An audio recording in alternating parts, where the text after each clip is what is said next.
Alors imaginez un instant, une forêt, là, au cœur de l'Aude, tellement paisible qu'on dirait que le temps s'y est arrêté.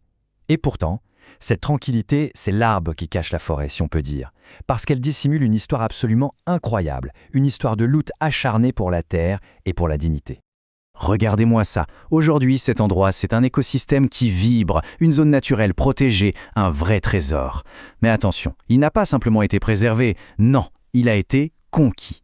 Ici, chaque arbre, chaque pierre, chaque sentier raconte une histoire de résistance. Voilà la question qui est au cœur de tout ça. Comment le combat d'un petit village a pu donner naissance à un modèle écologique qu'on regarde aujourd'hui avec admiration. Pour comprendre, il faut remonter le temps. Loin en arrière, c'est là que notre histoire commence. Pendant des générations, un équilibre parfait existait. Les villageois et la forêt, ils vivaient ensemble, dans une sorte de respect mutuel. Une relation qui n'était pas basée sur des titres de propriété, mais sur des droits bien plus anciens. Et le point clé, c'est ça, les droits d'usage. Il faut bien comprendre ce que c'est. Ce n'était pas une faveur ou un cadeau du seigneur du coin. Non, c'était une tradition, une nécessité pour survivre, reconnue et officialisée depuis des centaines d'années. Et ça a duré, mais ça a duré très longtemps. Différents propriétaires nobles se sont succédés, et tous, absolument tous, ont respecté et reconnu ces droits noir sur blanc. Pour les habitants de Konuzul, c'était la normalité, une certitude transmise de père en fils, de mère en fille. Mais voilà, cet équilibre qui semblait gravé dans le marbre va être pulvérisé. Un seul événement va tout faire basculer et transformer ces paysans en véritables révolutionnaires. L'héritier de la famille de la Rochefoucauld vend la forêt. Et l'acheteur, c'est un certain Jodo.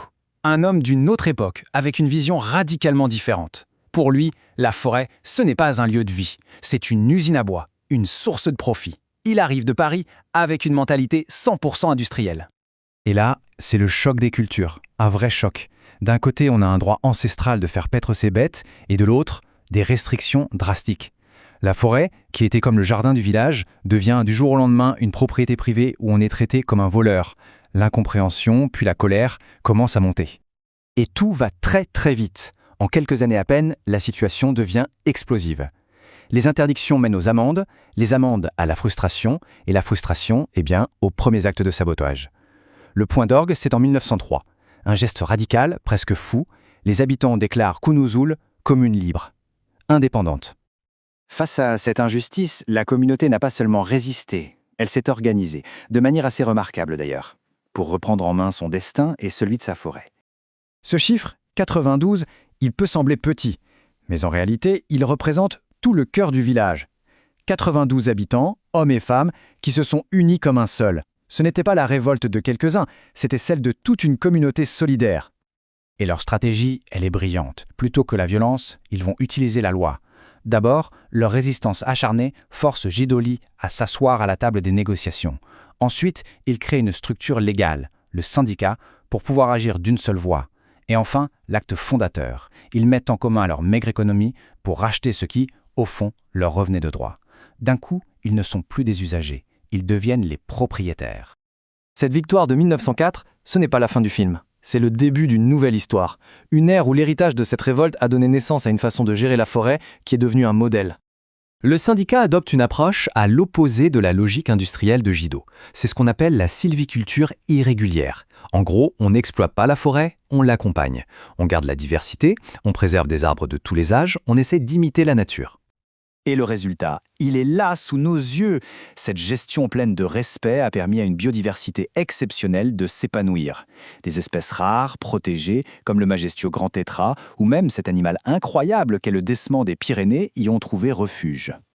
Et aujourd'hui, l'esprit de 1904 est plus vivant que jamais. Le syndicat ne se repose pas sur ses acquis.